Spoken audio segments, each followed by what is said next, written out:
สวัสดีครับมาชมแนวทางของวันที่13เนาะก่อนจะม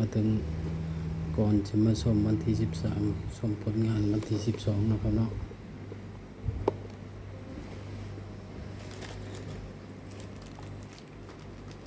ผลงานของวันที่12เนาะครับเนาะเขาน้อยปกติกับ BP เนาะครับเนาะนี่น้อยปกติเนาะครับเนาะ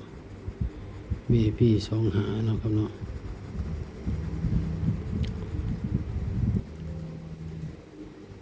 นี่นะครับนี่2 หน่อย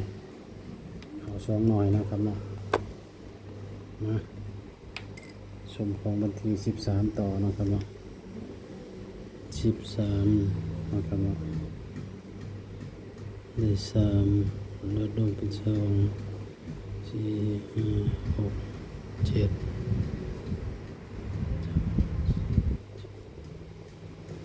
3ลดเป็น4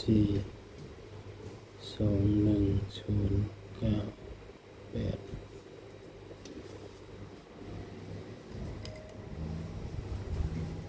มาเอามาของเฮานะครับเนาะ2 3เนาะครับเนาะ2 4 2 5นะครับเนาะ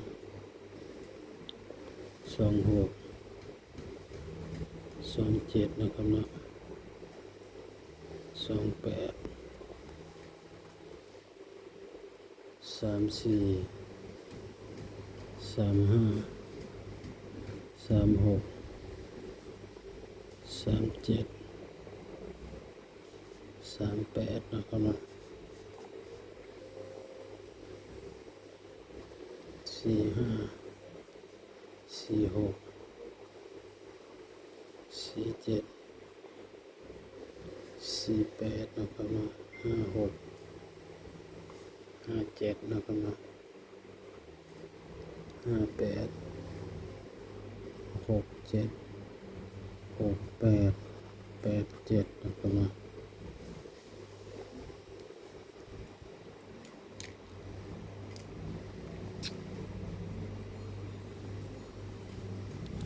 สมตัวเด่นนะเนาะ4นะครับเนาะอุ้ย4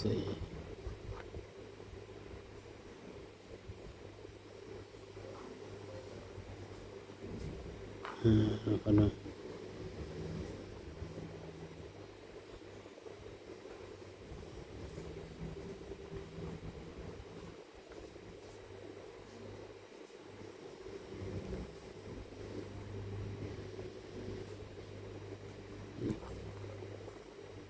2 3มาได้ๆก็ตักกันเนาะ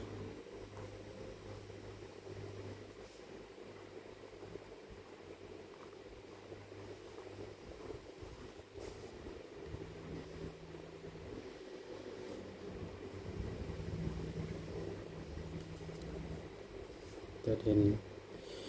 ด่น4 3 2นะครับ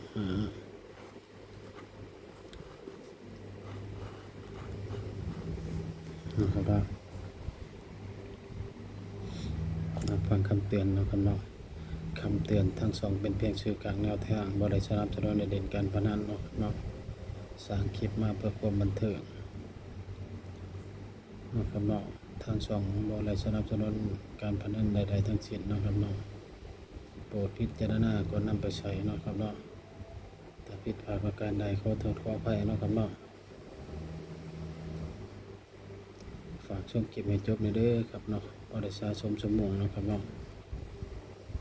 ขอบคุณเพื่อนๆนะครับเนาะที่เข้ามารับชมให้กำลังใจคลิปนี้จะไปชมเองนะครับเนาะสวัสดีครับ